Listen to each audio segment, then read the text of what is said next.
Hey, how you guys doing? This is your boy Mar. I'm still here at Anime NYC. Yes, you do not see me inside the frame because I am too short, and it's obvious. And my guest right here is pretty damn tall. This man has the power to make any female's panties get wet with just the sound of his voice, and that's a very good skill to have. And it's such a great skill that it's constantly making him a lot of money. Without further ado, the one and only. Richard Epcar. How you doing, Richard? I'm doing well. How are you guys doing? I'm great, man. Thank you for being here, man. It's a pleasure to meet you finally in person. Thank you. I've been seeing you off camera and on camera for years, in the privacy of my own home.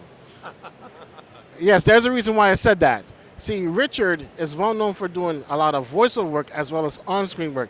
You've probably seen one of those commercials where he plays a father, he's banging on his daughter's door, the boyfriend's inside, and the boyfriend has to make a great escape. Yes, I scare the hell out of him. He scares the hell out of a lot of people. Don't you be doing stuff with my daughter. Well, Richard, my audience may not know you, but could you tell us a little bit about your origin story?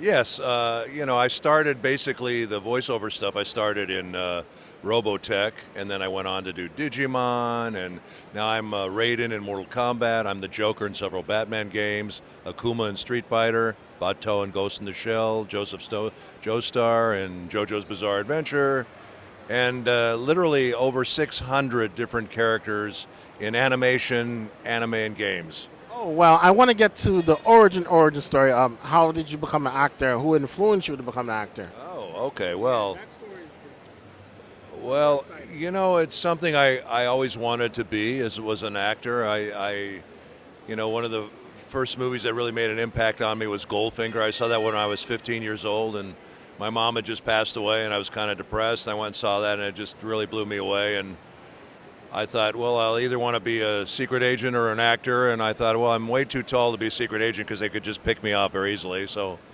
I decided to become an actor, and I did a lot of plays through school, and then I got to college, and I got a scholarship which paid for my tuition and everything, and did a bunch of shows there. And then I got my union card on a show called Petrocelli, which they shot in Tucson, where I went to the University of Arizona there. And so I came out to LA after that, did a bunch of soaps and TV shows, and then got into this crazy voice world, and I've been working hard ever since. For the record, though, I do love Robotech. It's an amazing show. Yeah. The animation is great. The story is great. I had the box set. I had to sell it because I needed the money. Okay. But I'm going to buy it back again. I don't judge you. But I heard that Sony's supposed to be making a brand new Robotech live-action movie, and also... I hope so. This has been something they've been talking about for a long time, so I hope that it happens. It was going to be at Warner Brothers, now it's at Sony. So I hope so. I just hope we can get back to making some more Robotech animation. Of course, because I've heard the wild rumors about the Shadow Chronicles where Harmony Gold was trying to get it produced. I mean, they got it produced, but every Japanese studio they went to, they didn't want to touch it. Yeah, no, they went to a Korean studio finally. And I co-directed that, by the way, and I play Captain Vince Grant in that show. That's a great show. I really loved it. But we did Robotech, and then 20 years later we did that movie. So that's how long it's been since, and it's kind of ridiculous. I hope that they start doing a lot more of this stuff soon, or people are going to forget about it altogether. Okay. So, tell us a little bit about. Take it easy up there. No. Tell us a little bit about your on-screen TV appearances and film appearances. I did a lot of soaps back in the day. I was on Santa Barbara, Days of Our Lives, Young and Restless. What else did I do? I did a bunch of stuff. I saw a scene with you. You filmed a scene with Rodney Dangerfield.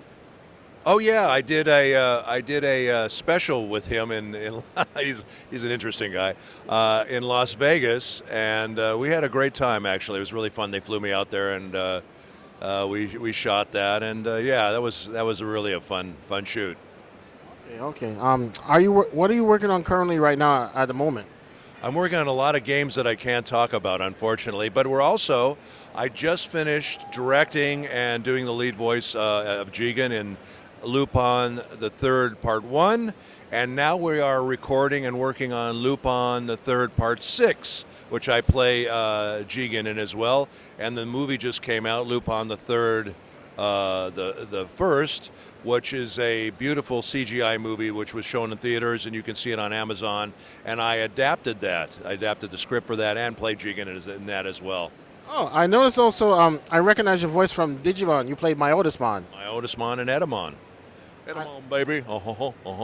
I really love Myotismon. Like, that was a really wicked villain. Yes. Well, Myotismon was basically my Dracula without the accent, because I did Dracula on stage for many years, and so I brought a lot of that to Myotismon. Was it true you were also in the anime adaptation of Tomb of Dracula? That one doesn't sound familiar, but like I say, I've done over 600, so it's hard to remember them all, to be honest with you. A lot of people will come up to the booth and say, "Oh, I loved you in blah, blah, blah," and I'm thinking, was I in that? And yes, I was in it, I just don't remember it. I totally understand. Well, that's cool, man, that you're doing all those things. I also heard a rumor that you also run your own voice acting school.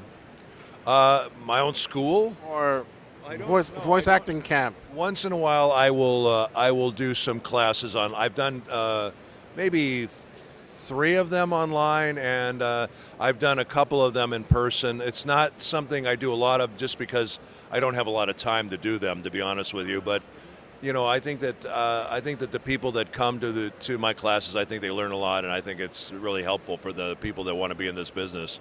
So yeah. Okay. Well, here's the thing. Like, I truly appreciate that you're here, because I only want to interview voice actors like you. I'm not too fond of the guys that came after you. Oh, thank you. I appreciate that. Yeah. Who needs those guys that came after us? And that's all I'm going to say on camera. Not off. So, besides the Lupin the Third 3D CG, is there anything else you're working on besides that? I am working on, like I said, a bunch of new games right now that I really sadly can't talk about. A bunch of new games. So, and I've got some really great characters and great parts. But some really cool stuff's coming out, and I'm very excited about. There's one thing I would like to talk about. It's a short movie, but it's an original animated thing called Dixon Mason, and I play Dixon Mason, and he's a private eye, and the whole thing's very noir, and it's a very cool animation. I'm really happy to be part of that. Is it animated black, white, and gray, or is it animated? It's in color, but it's very muted colors. But it looks incredible, and the music is great, and we're just really excited about that coming out. Okay. When is it coming out? I hope soon. I don't really know, to be honest with you. They're still working on it, so you never know on these things. Okay. It's a process. All right, gotcha. Well, Richard, I just got to say thank you so much for your time and energy. I'm sure your wife, when she sees this, she's going to be like, "Oh yeah, you were interviewed." Like, yeah. I'm just. She'll be so happy about the wet panties part, but Sure, because she knows how valuable you are to her. yes. It's the truth, though. Think about it. If you couldn't do that, would you still have a job? No. Definitely not. Richard. It's in my job description that I have to do that. So. Exactly. Richard, thank you so much for being here. My pleasure. Thank you for And coming. I hope to see you here next year too. I hope so too. That this was my first time here, and this has been a great convention. The people have been super nice. Everyone's been lovely, and it's just been so much fun. And I hope that they do have me back next year. I would love to come out. Definitely, man. Because I want to hear your progress, what's new, what's not new, all that. I'm just nervous as fucking now. This is my first time meeting you. Like I'm trying to not geek the fuck out. You can geek the fuck out. It's okay. No, not on camera. Again, I don't judge. Okay. Well, guys, thanks for watching.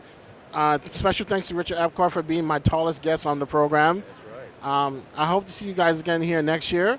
That's a wrap. Until next time. Bye-bye.